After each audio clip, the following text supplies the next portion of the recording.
Ready? Okay. All right. If you would turn to Genesis chapter 4. And if this turns into a series, it's only going to be one or two. I said one, or one's not a series, is it? Two, maybe at the most. Just some things that I heard someone preaching the other day, not at the conference we were at, but just heard someone I found on YouTube that I couldn't even tell you the man's name now, but it's brought out some things that got me to thinking on this chapter. And there's things that, as we read through the Bible, and especially if you read through the Bible every year, if you have a schedule you try to keep, and a lot of people do that, oftentimes we don't stop and meditate and study some of the things that are there. We read over them, we get used to doing it every year, the same thing over and over again. We get in a habit, and even if we do go and study certain things, we don't get the whole chapter. We just study a section, or we just hurriedly read through it, and especially when it comes to genealogies and those types of things, a lot of times we don't pay any attention. And those kinds of things I guess as I get older, they've kind of caught my attention a few times. If you look at some of the genealogies, especially like with the genealogies of Noah and his sons, you see some of the names of some of the nations that later would be the ones who would persecute Israel. The same way with, if you look at Abraham's lineage, and you see the same thing there, and that type of thing. And then if you go fast forward, you go to the New Testament, you go to Matthew and to Luke, where the lineage of Christ is given for Mary, and then again for his stepfather Joseph, traced back to David. You see names there that you recognize from other stories in the Bible, and that's kind of got my interest up a few times. And so and then of course there's some of the genealogies, like we're not going to get into too deep on the genealogies in this study, but when you get into the genealogies of Adam, after Adam and before Noah, you see some things in there that it's not just names. Things that these people did. I say people; they're men. These are men that it talks about.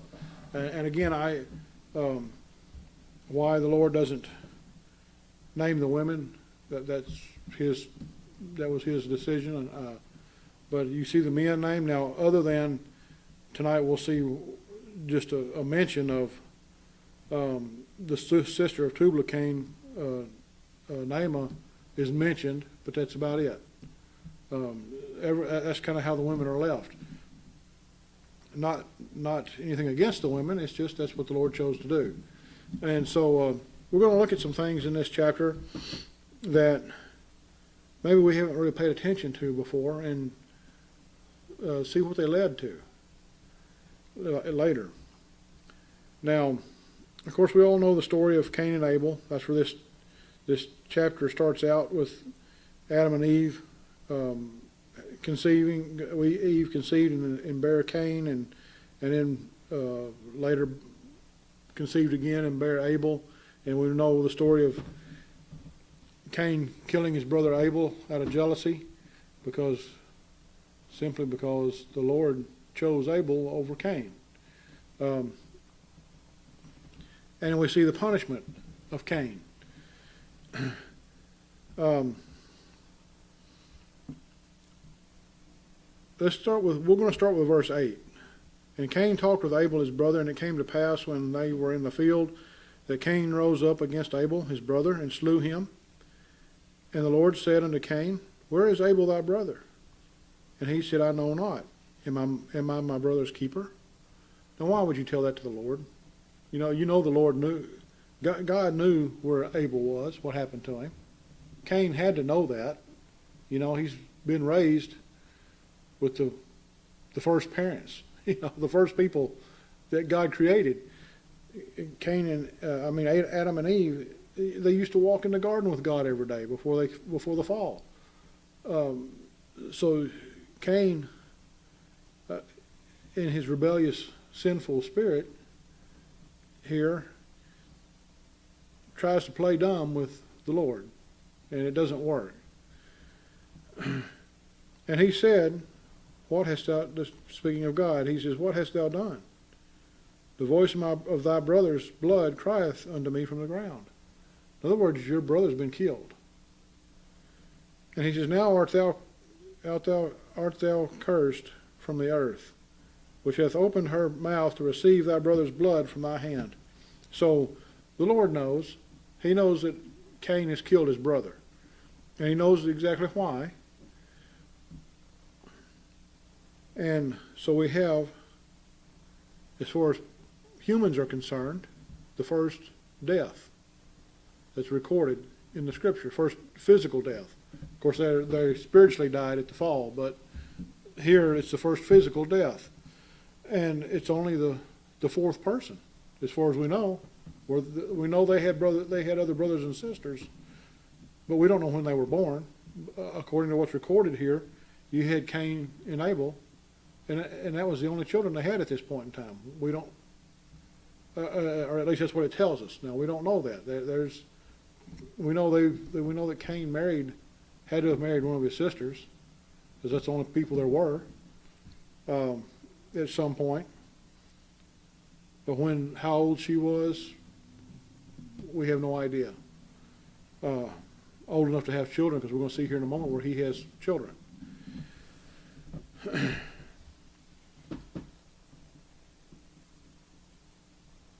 When thou tillest the ground, this is God's curse to Cain, part of it. When thou tillest the ground, it shall not henceforth yield unto thee her strength. A fugitive and a vagabond shalt thou be in the earth. So unlike his father, Adam, remember Adam was going to be a tiller of the ground. And even though he was going to have to fight the thorns and the thistles, he was going to get a crop. The Lord, kind of promised him that. Here, Cain, remember Cain brought as a offering to the Lord, he brought his crop, the fruit of his labors, basically. Which that wasn't what the Lord commanded him to do, but that's what he brought. And so he says, when thou tillest the ground, it shall not henceforth yield unto thee her strength. So you can plow the ground all you want, Cain, but it's not going to give you anything from now on. And, for a guy who has been raised as a farmer, as a tiller of the ground, of planting, whether he planted vegetables or fruit trees, whatever he did, he was no longer going to be able to survive that way. It says, a fugitive and a vagabond shalt thou be in the earth. In other words, you're going to be on the run the rest of your life. And Cain said unto the Lord, my punishment is greater than I can bear. Does he kill himself? No. He could have committed suicide right there and ended it all. But he didn't. But he does say that this punishment is more than he can bear. Well, like I said, if that's all you know, that one occupation is all you know, and the Lord takes it from you, what are you going to do? You're kind of at a loss. You don't know what to do now. And that's how I think Cain was. He didn't understand. He didn't know what to do now. He's like, what am I going to do? I can't raise any crops anymore. And he says, behold, thou hast driven me out this day from the face of the earth, and from thy face shall I be hid, and I will be a fugitive and a vagabond in the earth. And it shall come to pass that everyone that findeth me shall slay me. So there's going to be people that, or Cain thinks there's going to be people anyway, that are going to be after him. People that he's going to come across that, once they figure out who he is, they're going to want to kill him, because he's the first murderer. He's the first one to as far as we know, he's the first one to break the law, if you will. He broke the law of the land. He killed someone, his own brother. And now he's worried that others are going to be after him to kill him. And the Lord said unto him, Therefore whosoever slayeth Cain, vengeance shall be taken on him sevenfold. And the Lord set a mark upon Cain, lest any finding him should kill him. Now, this mark, you can look it up. Everybody has their own opinion, and nobody knows. The Bible, as far as we know, the Bible never addresses this again, as far as the mark of Cain, and it never tells us what it was. Whatever it was, though, it disappeared at the flood, didn't it? Or at the death of Cain, one of the two. But notice he says, vengeance shall be taken on him sevenfold. So whoever was to slay Cain, whoever would kill Cain, this vengeance would come upon them. It says it shall be taken on him sevenfold.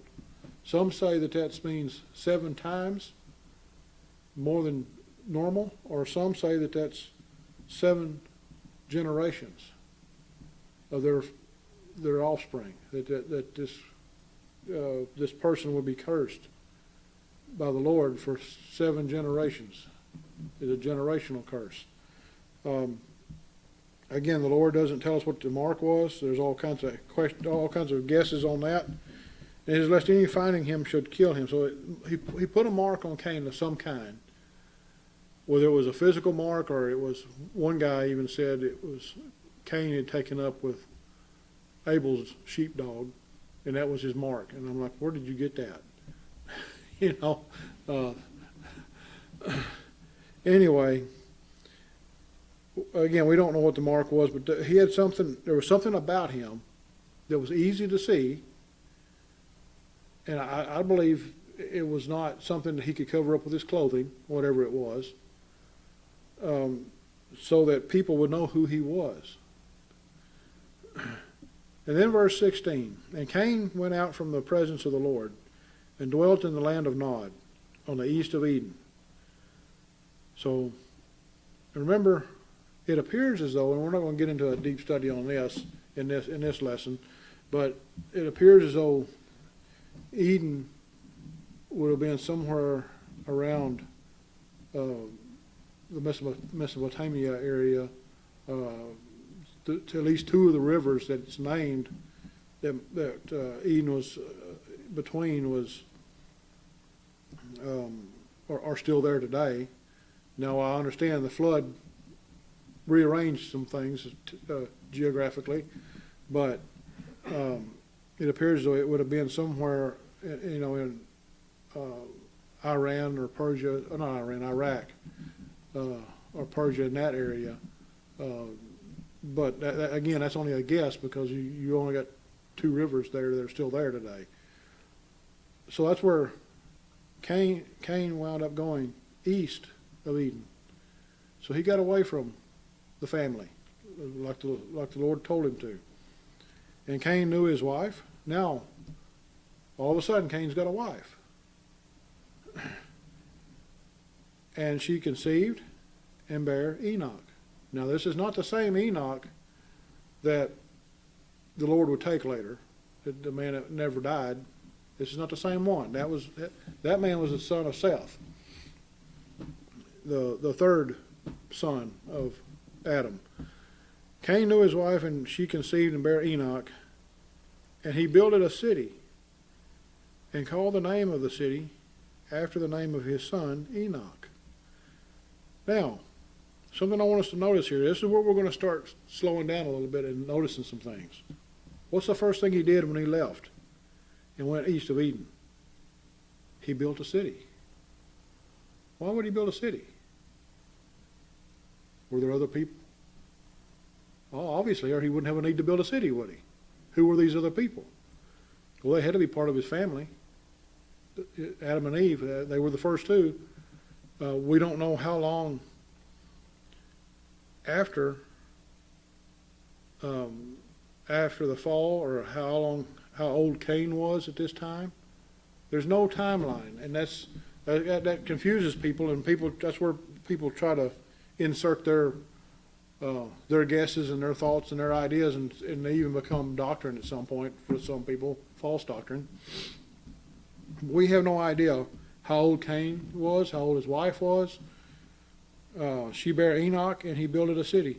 We don't know how old Enoch was. We know that they went east of Eden and settled in the land of Nod. Another thing I want us to realize, too, is the writer of the book of Genesis, and most people I think agree that it was Moses, that the Lord had write Genesis. I don't think I've heard anybody dispute that. But Moses, the Lord would give these things to write to Moses in such a way that the people who would be reading this in Moses' day would know where these places were, wouldn't you think? We don't think about that, do we? The land of Nod, we ain't got no idea where that is today. I mean, we could guess. We just take a map and guess kind of sort of where it was. But they knew where it was. Why would the Lord give them geographical landmarks and names of places if they didn't know where they were? The city of Enoch. I believe they probably knew where that was, where it had been, at least. Now, again, you got to remember the flood comes several generations after this. So a lot of all of that would have been destroyed during the flood, or at least would have been maybe not totally destroyed, but it would have been covered and probably never used again. He built a city, not a town or a village, but a city. You also notice it's the wicked people who build the first city.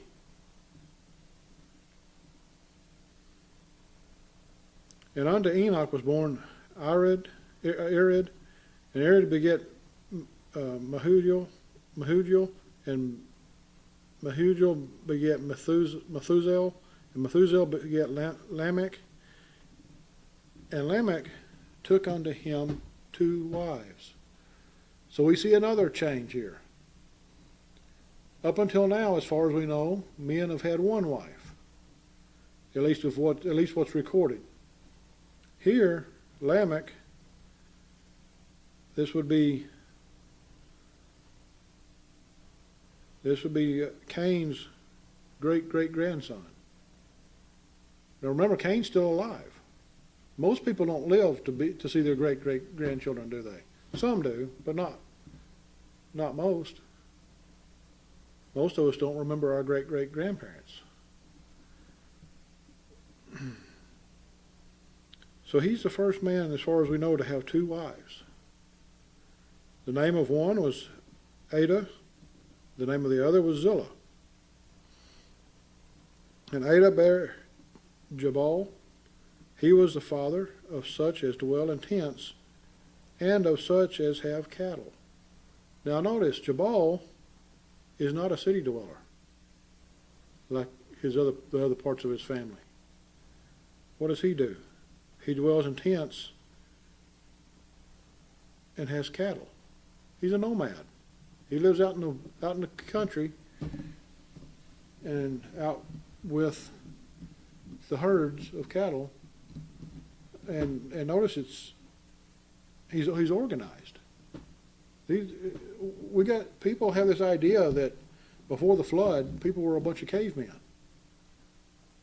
Well, we're fixing to prove all that wrong, because the next few men it talks about are obviously not cavemen. Did men live in caves? Yeah, sure, certainly. There's plenty of evidence of that. There are some places where you can go and you can find evidence, see evidence of where people lived in caves. There's no doubt of that. But not only did dwell in tents and have camels or have cattle, he had to have the technology to build the tents too, didn't he? This keeps getting deeper and deeper. These people were not ignorant people. Now, spiritually, yes. Spiritually speaking, these were ignorant people. But you figure the average person in that day, it appears as though they lived as much as 900 years old. 900 years old that was nothing. I don't know when the prime of their life would have been. It certainly would not have been in their 30s like it is for us today. I guess somebody could probably figure that out by numbers. I'm not going to try that. It makes my brain hurt to just think about it. They would be a lot older than Roger. So that's why I say we have no idea how old Cain was when he and his wife had children. They could have been several hundred years old. And then, here's his great grandson, Jabal, who knows how to, or at least if he doesn't know how to build the tent, somebody in the family knows how to build tents because he's living in tents. And it says, and of such have cattle. He knows how to work cattle. Where did they learn all this? Well, again, they had several hundred years to learn it. Did they learn it on their own? Well, I think most of us believe that the Lord has a hand in even the wicked. And even though Cain had killed his brother and was wicked and not favored by the Lord, we don't know about his children. Did they follow the Lord? There's no evidence of it, I don't think, in all this, but the Lord could have intervened and taught these people how to do these things. You look at the technological advances we have today. You think people learn those on their own? I don't think so. I think the Lord has his hand in a whole lot more than we know. Anyway, this man lived in tents, had cattle, and his brother's name was Jubal. He was the father of all such as handle the harp and the organ. He was a musician. The wicked side of the family is the first ones to, or at least the first ones recorded, to be musicians. Wonder what kind of music they played. You think it was God-honoring? Don't know. I have a feeling it probably wasn't. But being who their great-great-great-grandfather was. And Zillah, she also bore Tubal-Cain, an instructor of everything, artificer in brass and iron, and the sister of Tubal-Cain was Naamah. Now again, Naamah, why she's named here, I don't know, but she is. Tubal-Cain, he is an instructor in metallurgy, basically, brass and iron. Well, wait a minute. We're not into the Iron Age yet, are we? Or the Brass Age, or the Bronze Age. Those come, according to science, those come later. So where did he get brass and iron? Somebody had to show him, huh?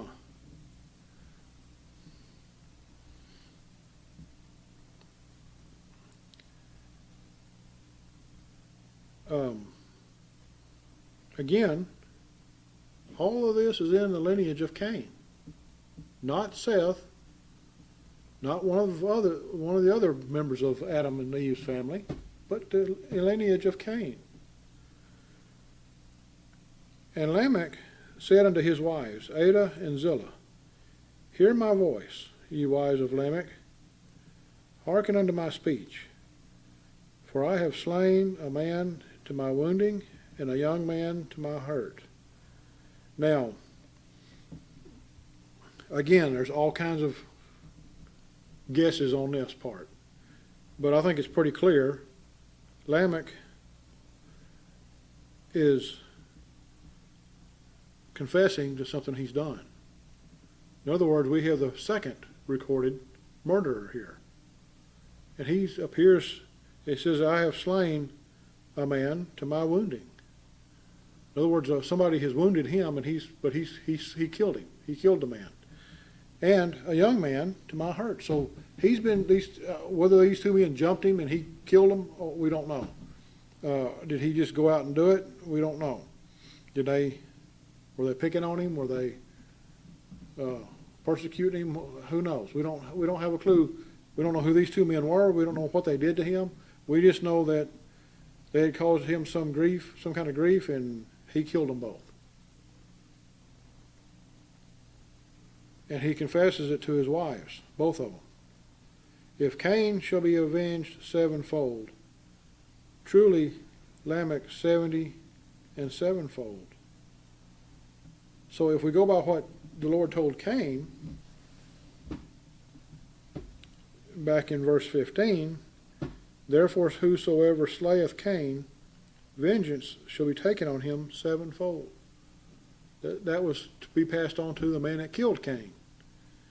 He says, if Cain shall be avenged sevenfold, truly Lamech 70 and sevenfold. So Lamech's saying, if whoever was to try to kill Cain, or was to kill Cain, if someone did kill Cain, then the Lord they would be cursed for 7 generations, is what most agree on.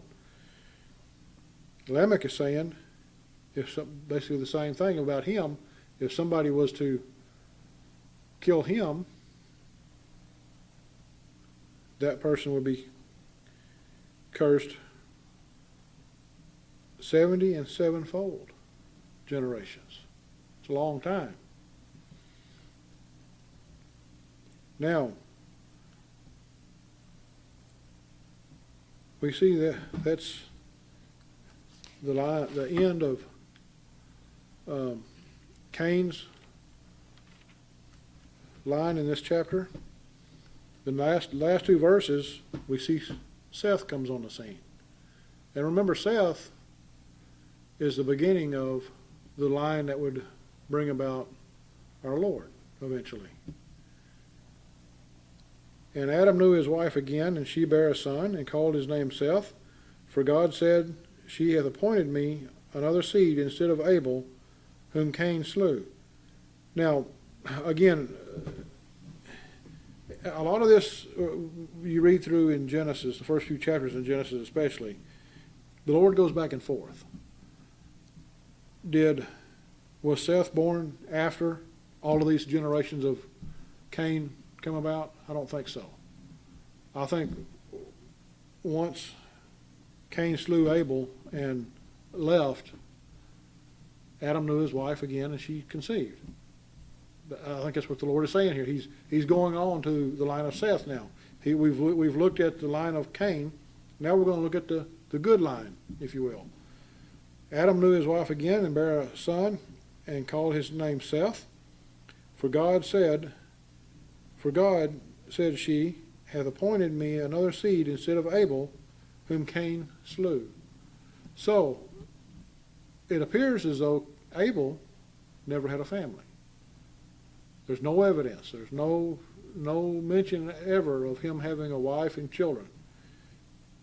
That some people assume that Cain and Abel were young when the murder happened.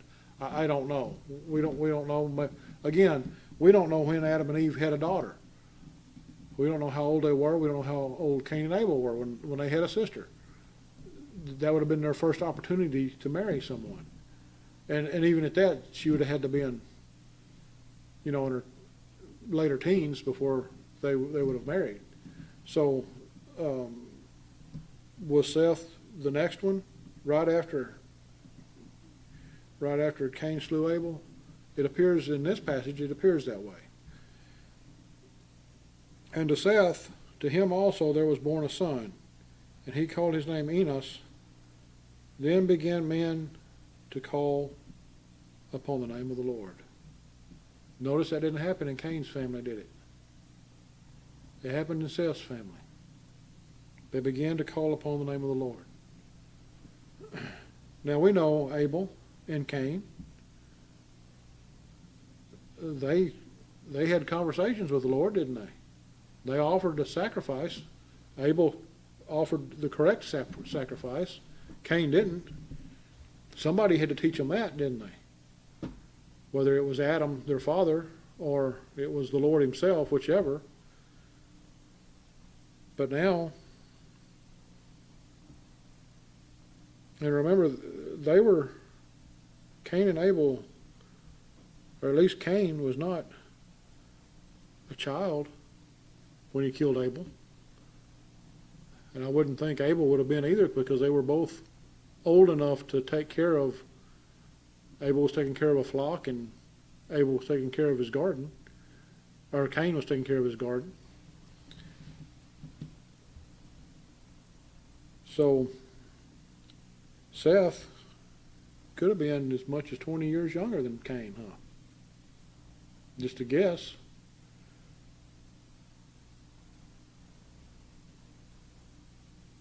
So was it that long after the death of Abel that man began to call upon the name of the Lord? What about Adam? Was he not conversing with God during this time? We don't know. It doesn't tell us, does it?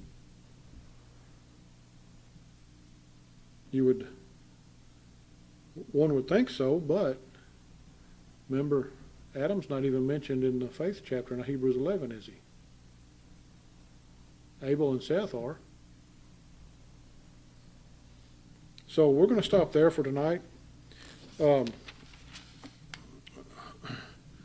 Next time, we might come back and look at chapter 5, before Noah.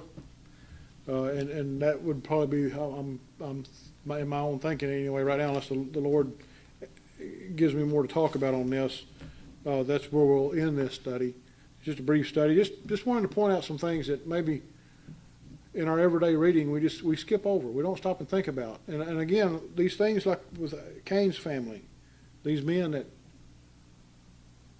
whether they were like the metallurgist, and you had the guy that lived in the tents and had cattle, the musician, we don't think about those things started with Cain's family, not with Seth or Abel's. And not just that, but remember, Cain built a city for people to live in. Why else would you build a city? So there were he had other, whether it was his siblings or it was other, by then maybe he had other children or grandchildren by that time. We don't know. But there was a lot going on before the flood, a lot more than we realize. And a lot of things that, remember the flood when it came, wiped out all those who were not in the ark, all the people, and all the animals too, of course. But what about their cities? What about their false gods and all that? Was it destroyed too? We would like to think so, probably, or maybe, or at least it was buried in the mud. You know, they still find things buried in the mud, don't they? And you wonder how they got there. Are they leftovers from that time period? Maybe. The Lord doesn't really tell us, but something to think about. Anyway, we'll pick up with chapter